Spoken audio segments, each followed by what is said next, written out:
Today, we're diving into the heart of retirement, specifically the intricate dance that happens between couples as they transition through retirement.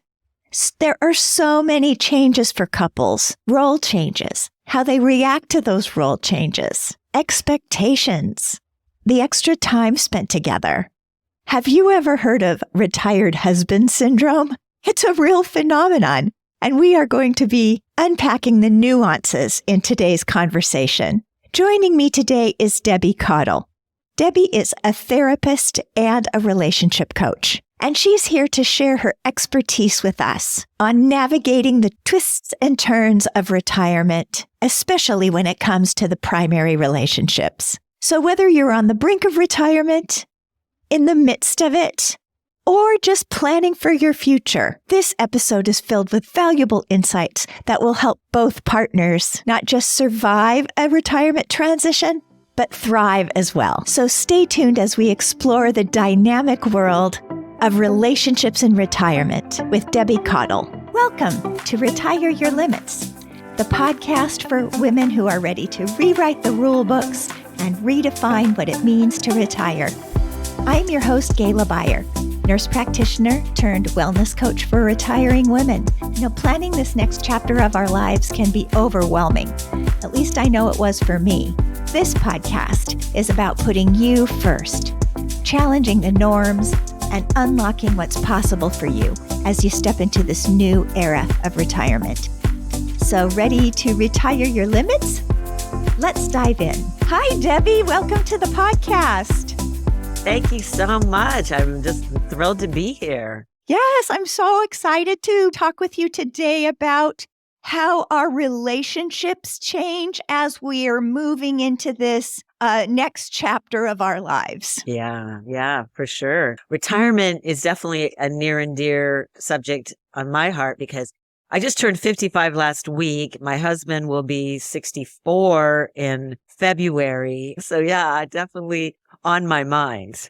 And this is definitely on my mind too, because my husband just retired about 6 months ago. And, it is a huge transition. So I'm excited to check in with you. I know that in the coaching that I do, relationships and in particular partner relationships or couples who are navigating these changes is always the topic of conversation. I'm sure it's a huge topic of conversation.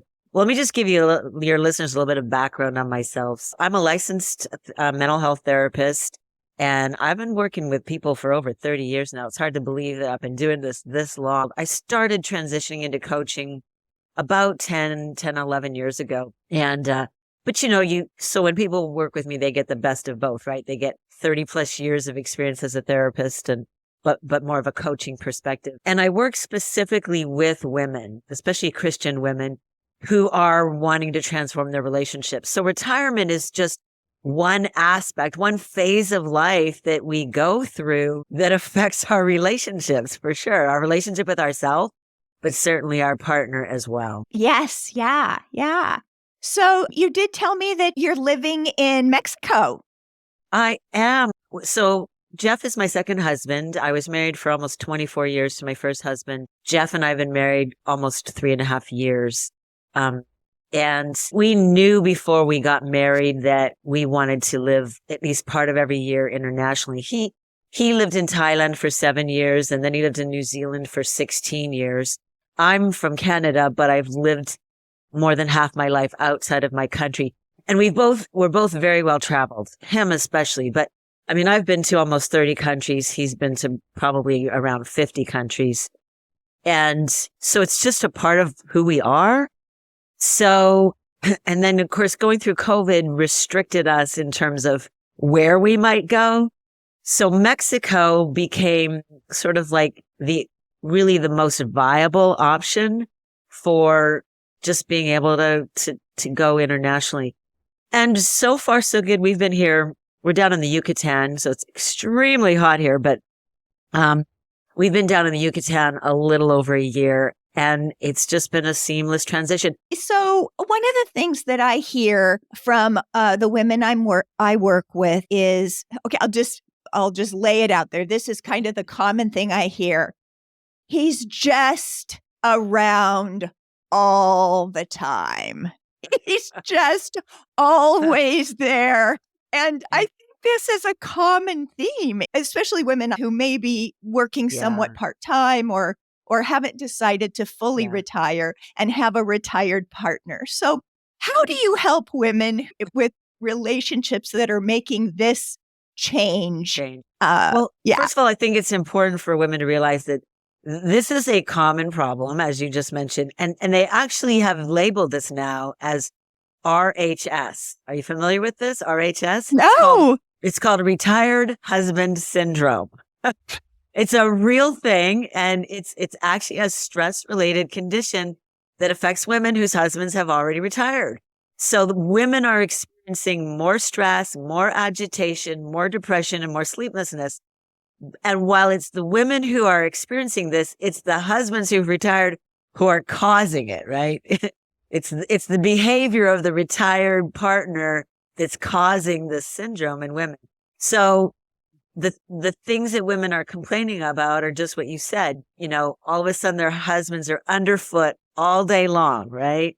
There's maybe an unreasonable demand, you know, that a wife waits on him hand and foot, is, you know, cook me dinner, even though you're home now, you could go do it yourself, right? Or, you know, all the household tasks. I think sometimes we as women think, well, my husband's home now, so he's going to help out more, but he doesn't necessarily do those things.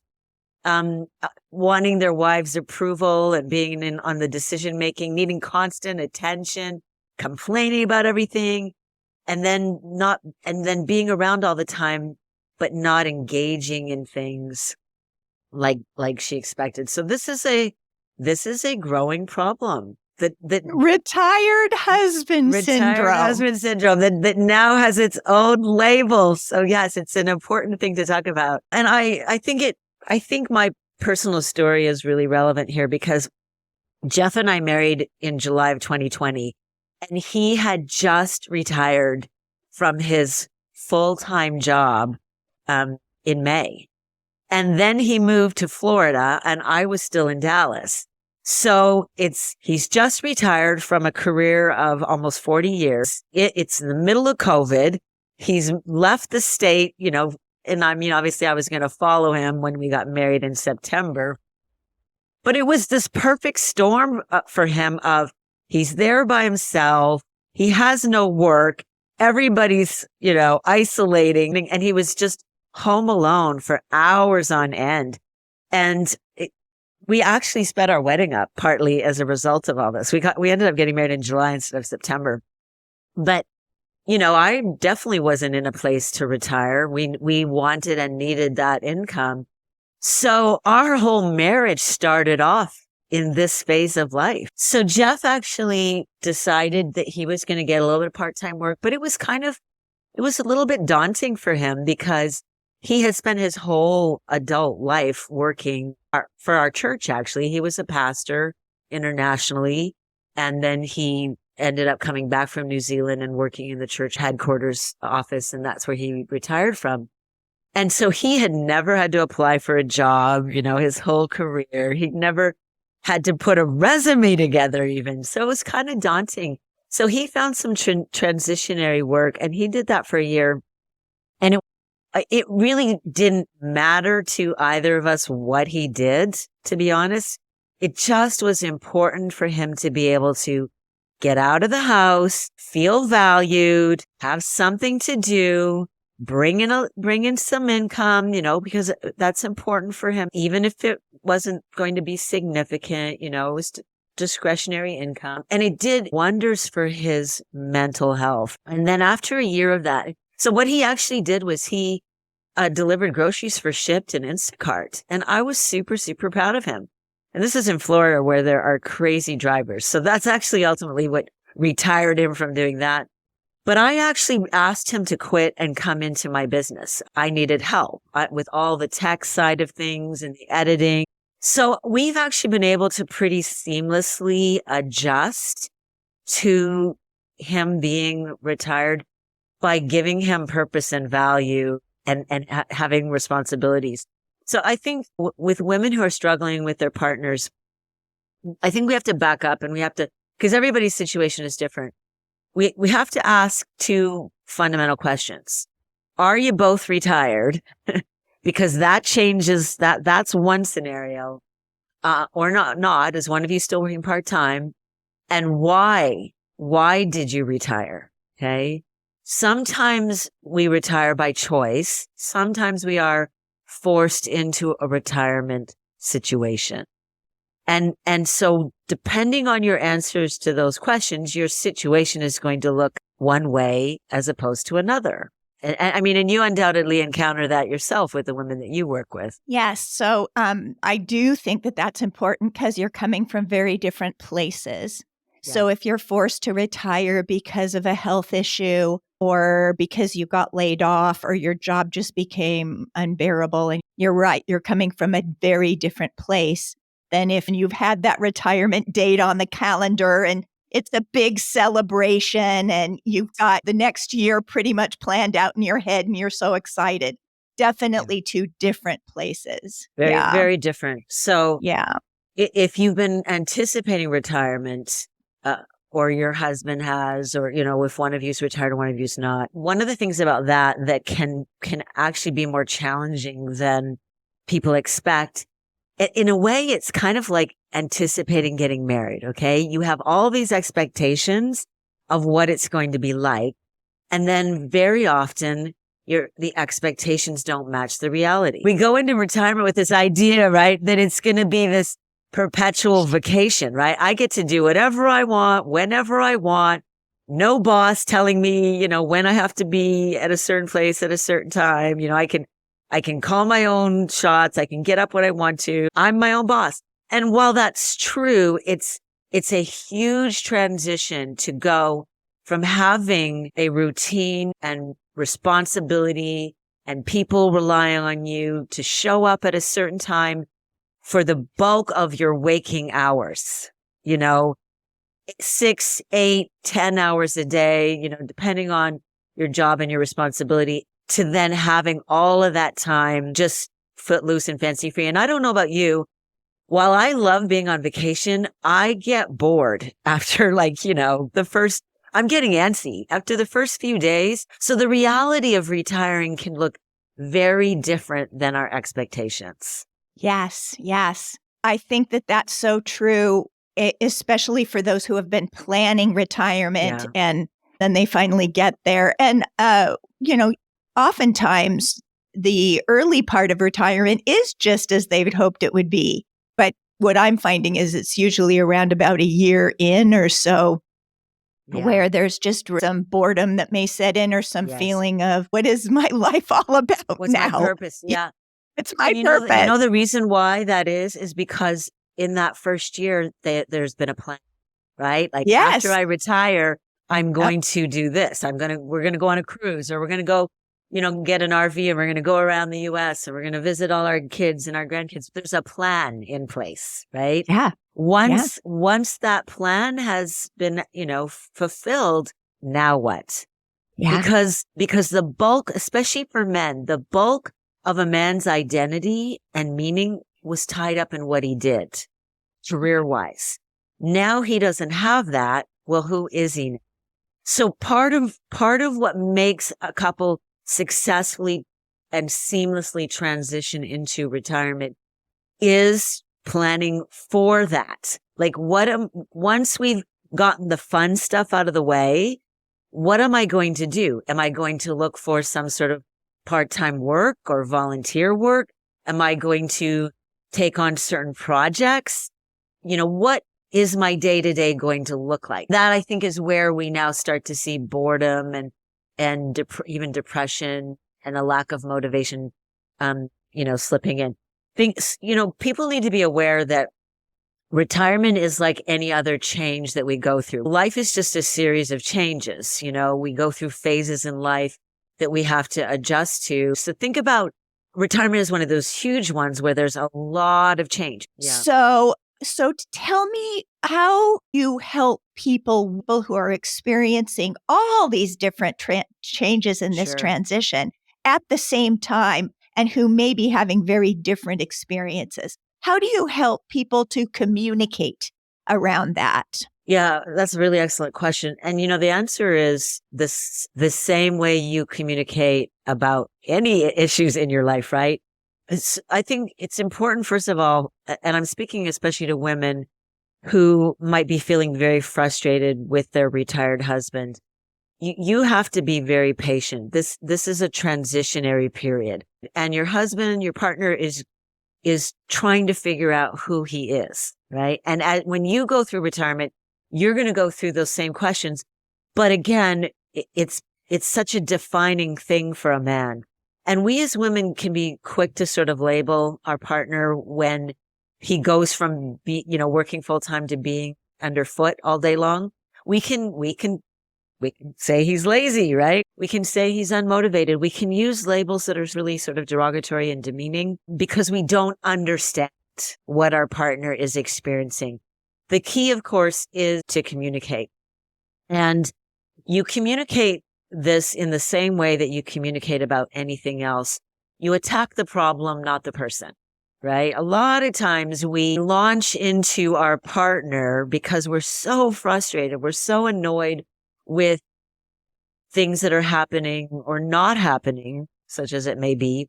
And we use words like, you aren't doing this. You're not helping me. Or you're always here. Why don't you go do something, go to the hardware store, go, fix the garage. It's needed to be fixed forever, whatever it is. Right.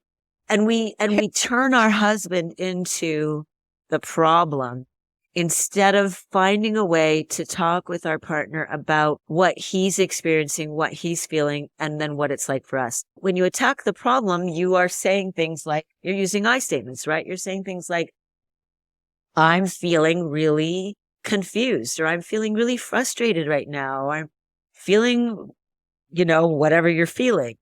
Remember though, when you're talking about how you're feeling, your partner's going to react to certain emotions differently than others. So if you say, I'm really angry with you, well, he's going to react to that differently than I'm feeling disrespected, or I'm feeling hurt, or I'm feeling, worried. I'm feeling concerned, right? You're going to get a different reaction from I feel concerned than I'm feeling annoyed, right? Or I'm feeling angry. But what are you feeling? And you're going to feel a host of things. There's going to be a myriad of emotions. So it's really important before you have this conversation with your partner that you are in touch with your own feelings. Like, what are you actually going through as you watch your partner? We're probably talking about a partner who's struggling with retirement, because if he's loving retirement, if he's staying busy, if he's had a great transitionary plan to deal with retirement, then you're going to be a lot less frustrated. So we're probably talking about a partner who isn't transitioning that well. So what are you feeling? Because you can't express it in an accurate way and in a solution-oriented way with your partner unless you know that. Once you know how you really feel, then you can sit down with your partner and you can say, this is what I'm experiencing. This is what I'm feeling when I see these things happen. You're not saying when you do this and when you do that. And by the way, why are you doing that? Right? Finding a way to say, when these things are happening, this is how I feel. Yeah. So what I'm hearing you say is that when you're getting ready to communicate with your partner around some challenges that you have, focus on the problem and not the person. Because as partners, we don't really know what our partner is experiencing. We don't. That's very true. We can try to be understanding, but we're especially in a transition like this because it's harder for us to even know, right? Because we're making a change, which is why I think both you and I think it's so important to have self-awareness in this transition time. So you have a better understanding. Yeah. Absolutely. So, but when you're focusing on the problem, using I statements, I think is such a powerful tool. Always keeping track of the you shoulds and the you always, you never, and why do you always, and why do you never. Yeah. Those are I call those really inflammatory words because, nobody likes to be on the receiving end of those. We feel attacked. And this this is across the board. This isn't just obviously about, going through retirement. And it's also really important that we communicate with our partner what we specifically need. So let's say it's around a household task sort of issue. You might have assumed that when your partner retired, he would be more willing to take on some of the household responsibilities. And let's say he didn't, right? Let's say he had his own agenda for projects he wanted to work on. So you're still doing the bulk of the laundry, the bulk of the cooking, the bulk of the cleaning, and you're surprised and maybe a little hurt by that, a little frustrated by that. What's very, very important, like at any other point in your marriage, that you sit down with your partner and say, this was an expectation I had, but I didn't communicate it with you before you retired. And I think it's important that we have this conversation now because I'm feeling a little surprised that there isn't a more equitable distribution of these things. I just assumed, and I shouldn't have assumed. That's an important thing that I'm going to come back to in a second, because we make a lot of assumptions, in our communication with each other. I assumed that there would be a more fair distribution, and that hasn't happened. So when we assume and we jump to conclusions, that's when we tend to blame, right? You should know that I need more help. You should want to help me more. You have all this time on your hands. I'm still working part-time, or I still have responsibilities with the grandkids, or whatever it is, right? Well, the assumption gets us in trouble. And who is the one who actually has the problem? Okay. It's back to that whole retirement husband syndrome, right? If we are frustrated with our partner not doing things the way we expected them to do, then we are the one who has the problem. The problem is being created by what our partner is doing or not doing. But if they had a problem with what they're doing, they would do it differently. So in our communication with our partner, it's very important to say, I have a problem. Debbie, this is just so key. Realize who has the problem.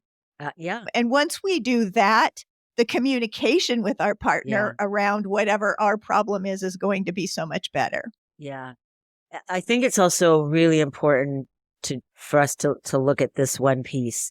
The health of your marriage post-retirement is based on the health of your marriage pre-retirement. Okay. So what was your marriage like going into retirement? Had you grown apart from each other? Has your world revolved for many years around your children, your grandchildren? Have you grown apart? Have you stopped talking to each other? Well, it's going to make it far more challenging, if that's the case, for you to now have your partner around 24/7, because at least before you had these clear boundaries of, you're going to work. I've got my thing going on. We don't have to interact all day long, but now you're home. I don't know what to say to you. I don't know what to do with you. I don't know how to be in this space with you. So the health of the marriage before retirement is a significant piece of this.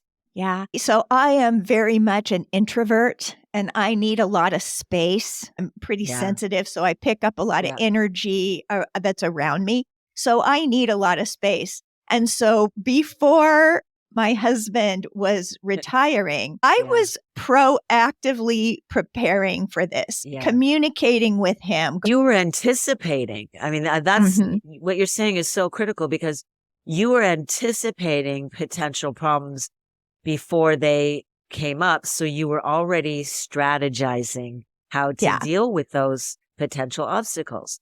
And I did that because I knew that about myself. Because I've done a lot of work self-awareness. on this. And so I knew this about myself, and I knew it was going to be a problem. I could see that it was going to be a problem. And so, just even, just several months beforehand. And some of the other women that I've talked to can see problems coming up. And we had a little bit of a test run with COVID. Right? Where some of families were working from home together and had a little sense of what that was like. So for women who are foreseeing a problem and, they'd like to be proactive around that. How do they go about that? Well, okay, excellent question.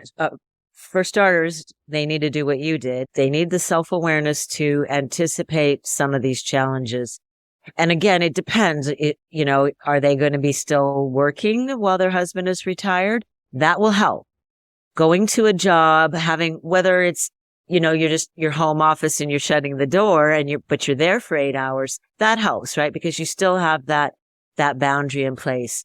But if your full-time job was being a homemaker, okay, so now you're used to having your husband go away for work and now he's at home all day long, that's a big transition. So it's important for each of you to have your own space, right? So anticipating some of those things ahead of time and figuring out how you can create personal space for yourself. And that might mean leaving the home. It might mean that you as a woman have to find hobbies and outlets outside of the home that allow you to have that personal time, to have that self-care for your own well-being, right? Spiritual, mental, emotional, physical well-being. For me, I do not like, and I work very hard when I work with women, I do not like it when women try to make over their husband into a version of themselves. But I'm also very aware that, health is a growing concern as we get older.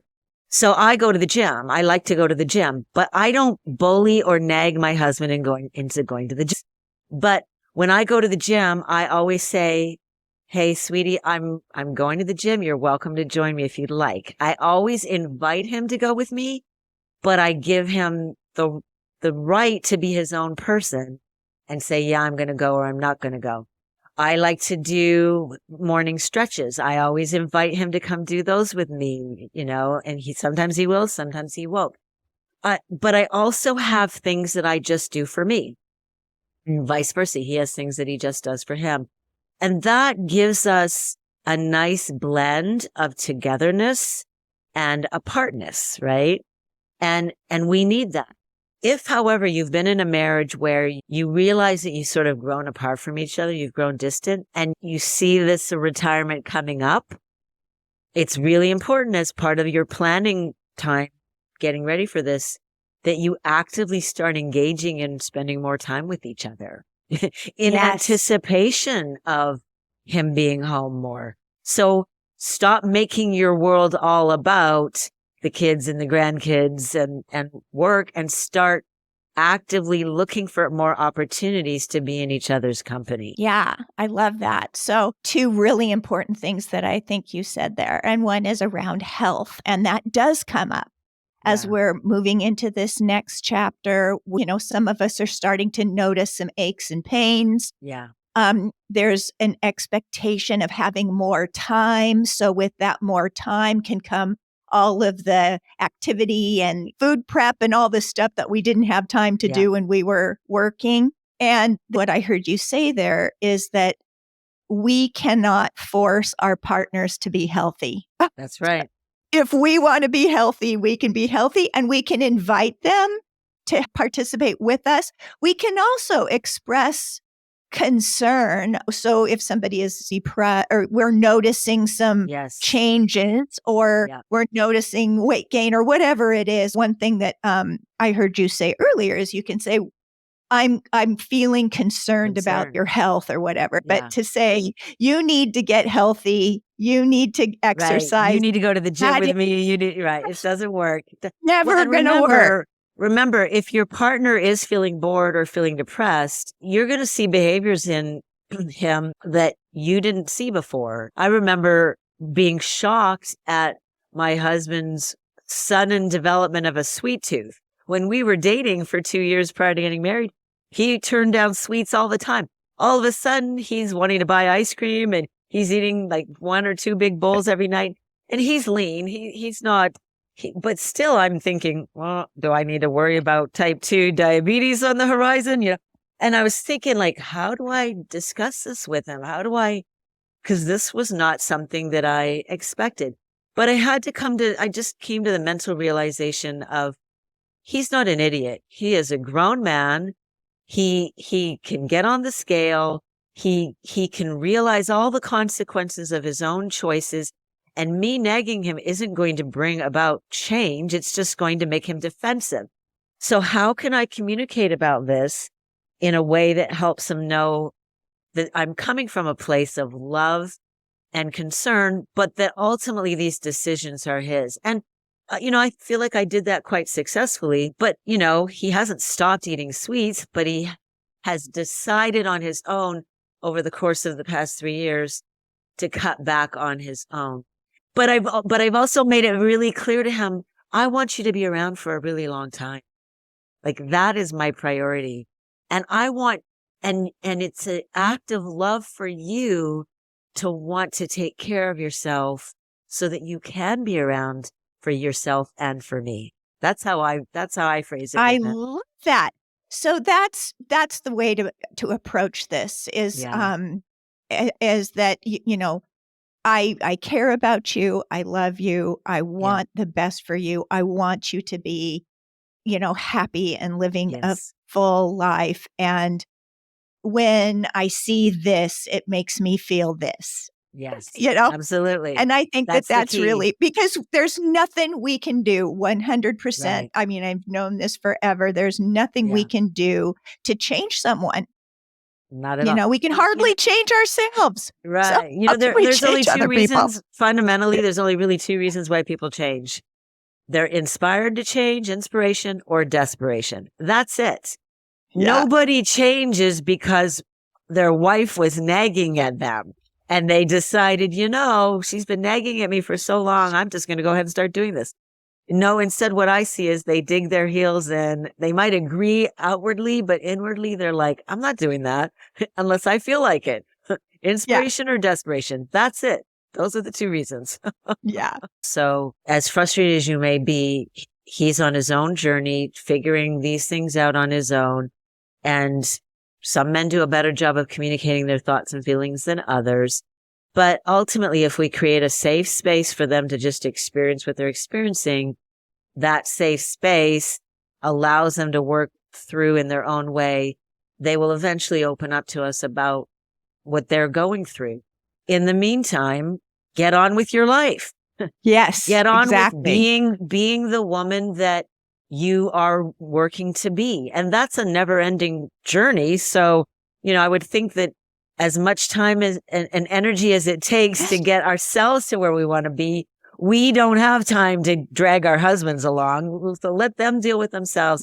And if he's driving you crazy, figure out what you need to do again to get that personal space, to communicate with him. But if he's not changing, to just set the example in whatever area or areas that are frustrating you, be the example. I think women don't fully understand the power of their example on their husbands. Without a word being said, we can greatly influence our husbands. And in fact, we are far more influential in our example than often through our frustrations being expressed verbally. Far more power to influence change. Yeah, that's so key. So what I'm hearing is you do you. Yeah, you do you. Let him do him. Yeah. And while you're doing you may very well be influencing your partner's behavior way more than you ever would have by nagging him to death or her. Yes. So, so we kind of have touched on this too, because both of us work with women and relationship with ourselves as we're transitioning these roles, because there is a change in our relationship with ourselves. As we change roles. And so let's just talk briefly about how you help women to navigate this change in relationship with themselves. And then tell us a little bit about your work and how we can get in touch with you. Sure, absolutely. Well, I'm glad you brought up the word roles, because I think it's really key for women to realize that our roles are not our purpose. Our roles are the way that we fulfill our purpose. Because roles change.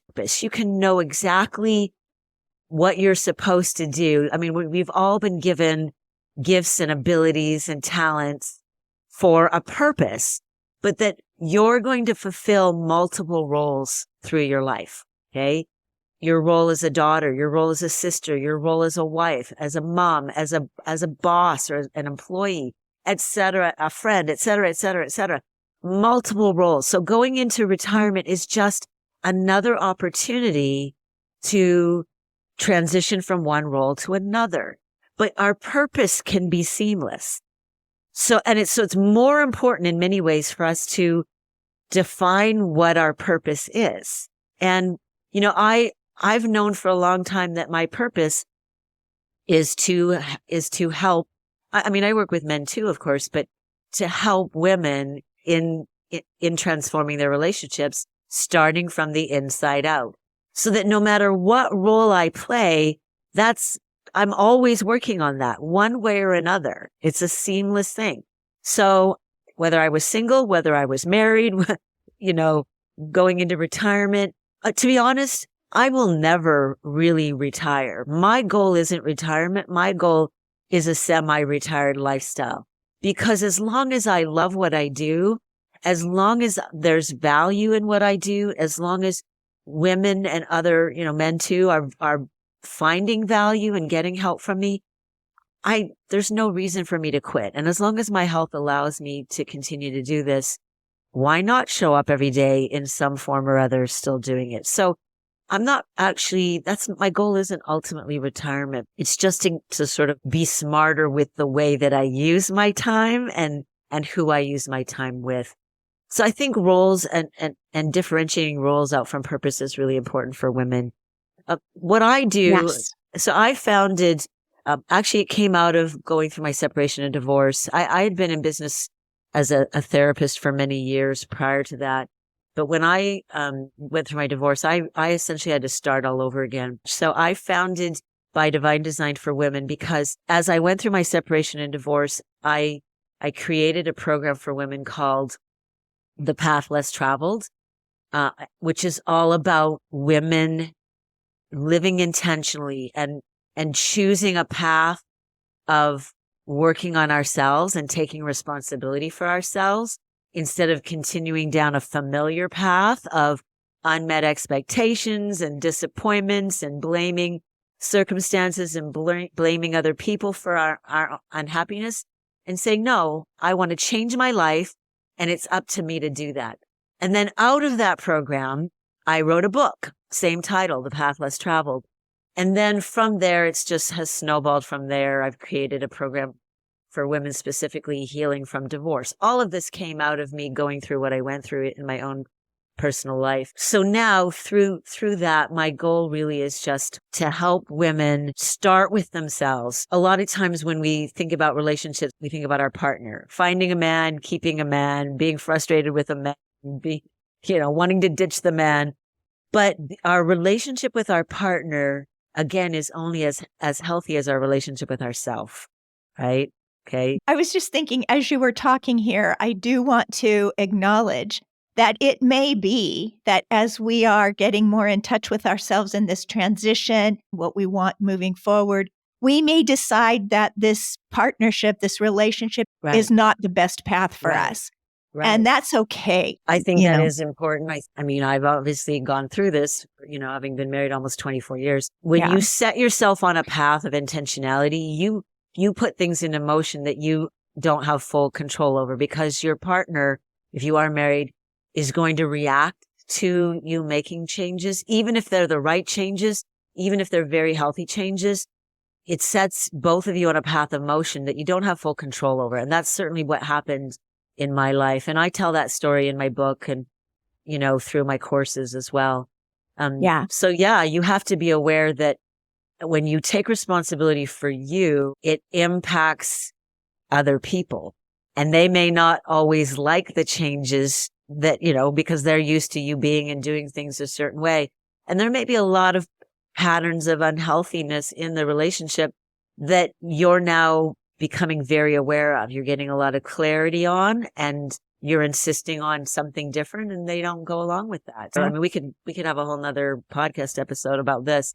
How do women find me? Well, first of all, I also have my own podcast. It's called The High Ticket Woman. And that is all about placing enough value on yourself that it transforms, again, your relationships from the inside out.